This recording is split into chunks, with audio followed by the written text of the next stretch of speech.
Salut les amis, j'espère que vous vous portez bien. Aujourd'hui, je vous emmène encore dans les ateliers de maître Aramaki pour la découverte d'une arme très originale, une arme qui vient d'une école très ancienne, une école ancestrale. On va la découvrir ensemble. C'est parti.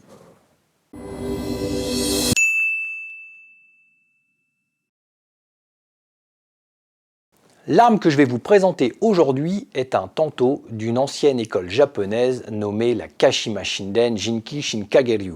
C'est une école qui a été fondée au XVIe siècle par des samouraïs et qui a vu naître de très nombreux samouraïs, qui a formé de nombreuses personnes aux arts de la guerre martiale japonaise.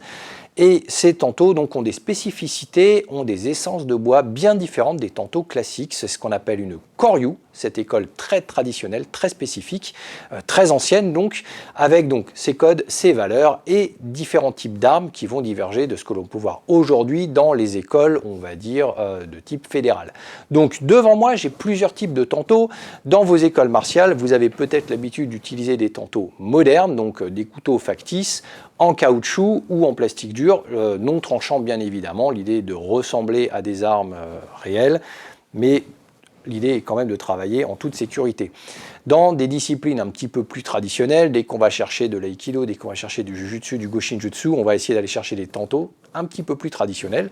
Donc ceux-là sont vraiment à l'image de ce que l'on peut trouver dans des écoles d'arts martiaux classiques. Ils sont en bois, ils sont en chêne. Il y en a un qui est en chêne bon marché, l'autre qui est en chêne rouge classique. C'est ce qu'on appelle de l'ishigachi ou de l'akagachi.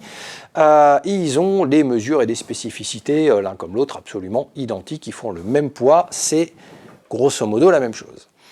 Contrairement justement à ce tanto de la Jinki Shinkageryu, qui lui va être déjà beaucoup plus fin, beaucoup plus long, et beaucoup plus léger. Donc par rapport à un tanto classique, vous voyez, si je les mets hop, l'un au-dessus de l'autre, on va se rendre compte que le tanto de la Shinkageryu est vraiment plus long. Il est également beaucoup plus fin, il est légèrement plus fin dans sa hauteur également, et surtout il est beaucoup plus léger, même s'il est plus long, car le bois est différent. Lui n'est pas en chêne, lui il est en camélia, ce que l'on appelle un tsubaki. Ce qui va notamment changer non seulement sa structure, c'est-à-dire que le camélia est l'une des armes, en tout cas une essence de bois les plus recommandées dans l'utilisation des armes de kobudo et des armes bushi. Donc ce sont des essences qui sont à la fois relativement souples pour ne pas trop se briser, légères mais suffisamment solides pour pouvoir pratiquer avec une certaine légèreté pour lorsque l'on va faire par exemple du bokken, avoir une possibilité de manipulation sans se faire mal et avec une aisance quand même assez exceptionnelle. Donc au-delà de ces critères, le tsubaki a aussi une texture qui est extrêmement agréable au toucher, là où le chêne aura une texture totalement classique d'un morceau de bois que l'on aurait pu tailler, éventuellement vernir. Celui-ci est juste poli, justement, à l'huile de camélia, et ce polissage rend le maniement, en tout cas la prise en main, extrêmement souple et agréable. On a un contact très soyeux, en fait, sur l'arme. Et c'est justement ce qui va différencier un tanto classique. Dès qu'on va l'avoir en main, on va se sentir vraiment particulièrement bien, un petit peu au même titre que le sunuke qu'on en avait vu, l'essence de bois que l'on avait vu dans les nunchaku de maître Horinuchi. Ici, on a donc un tanto spécifique qui a justement une pointe, ce qu'on appelle un kisaki, taillé de façon différente des tantos classiques. Un tanto classique, on a une pointe plutôt ronde, ici, on a une petite épaisseur au-dessus, et puis on a une coupe relativement classique, une coupe ce qu'on appelle traditionnelle. Le principe de la Shinkageryu est justement d'adopter des codes légèrement différents. Donc on a ici un kisaki qui est cassé, c'est-à-dire il est, on va dire, triangulaire. Il va partir en biseau et il va redescendre de manière presque verticale, ce qui va créer une petite forme proche d'un katana. En fait, tout simplement, le principe, c'est de ressembler un petit peu au kisaki des coupes de katana à gorge. Donc, on a un tanto un petit peu particulier. Je n'ai pas amené que ça aujourd'hui. Je voulais vous montrer sur le côté deux tantos. Alors, celui-ci, C'est un tanto typique classique, mais avec une arme en acier, on va dire une lame non tranchante de forme Yaito, mais pour la démonstration, on va dire, ce qui sera un petit peu plus impressionnant en démonstration que le tanto en bois.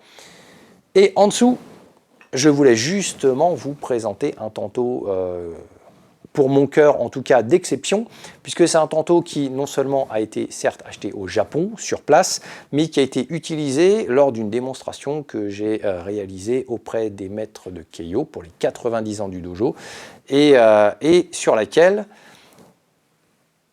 sont inscrits les signatures des responsables, des grands maîtres. Donc ici on a notamment la signature, hop, je vais essayer de faire en sorte que vous puissiez la voir correctement, la signature de maître Toshihisa Nagura, qui à l'époque était le responsable de la commission des grades, certes.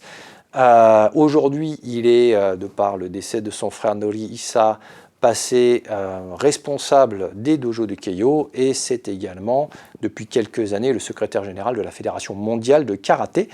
Mais au-delà de cela, c'est surtout un homme absolument exceptionnel qui a été, on va dire, mon mentor philosophique et martial pendant plus d'une décennie, et avec qui j'ai partagé énormément d'aventures au Japon. En tout cas, il m'a fait découvrir énormément de choses, il a partagé beaucoup de sa passion, et donc c'est un tanto assez spécial que je conserve avec une grande précaution, qui, à mes yeux, est celui qui a le plus de valeur. Donc c'est tout pour aujourd'hui. On a vu donc ce tanto très spécifique qui vient vraiment des écoles ancestrales et centenaires par rapport à des tantos beaucoup plus classiques. Et évidemment, le prix s'en fait un petit peu ressentir de par à la fois l'originalité, de par le fait qu'elle soit taillée sur mesure sur certains critères, et surtout de par l'essence de bois, le Tsubaki, qui coûte un petit peu plus cher que le chêne classique. Donc sur... on va dire, on est sur 3 à 4 fois plus cher qu'un tanto classique, voire un petit peu plus. Ça dépend bien sûr où vous vous équipez et si le bois vient du Japon, s'il a été manufacturé à la main ou en machine dans des pays que vous ne contrôlez pas forcément, en tout cas où il n'y a pas de traçabilité. Sur un tanto comme ça, il faut compter entre 60 et 70 € et un petit peu plus avec les frais de port, parce que de toute façon, il y aura une taxe de douane qui va vous tomber dessus. Ça, c'est à n'en pas douter. Donc, on est sur du 60-80 € pour un tanto, mais l'essence de bois, je vous assure que lorsque vous l'avez en main, il y a quand même une énorme différence dans le plaisir de pratiquer. Tout dépend, bien sûr, je me répète, par rapport à la vidéo qu'on avait faite sur le nunchaku de maître Horinuchi, tout dépend de la fréquence avec laquelle vous allez utiliser ces armes. Si c'est une fois de temps en temps, ça ne sert à rien de mettre énormément d'argent.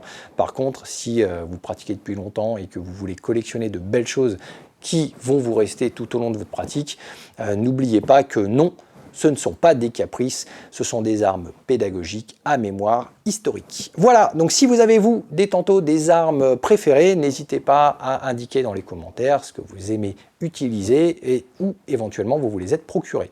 Je vous dis à la semaine prochaine, on continuera un petit peu cette évolution dans le monde des armes en bois. Il y a encore beaucoup de choses à dire, il y a encore beaucoup de choses à faire. Je vous ai préparé quelques petits tutos, en tout cas en prévision, qui vont être, je pense, un régal. Passez une bonne semaine et je vous dis à bientôt.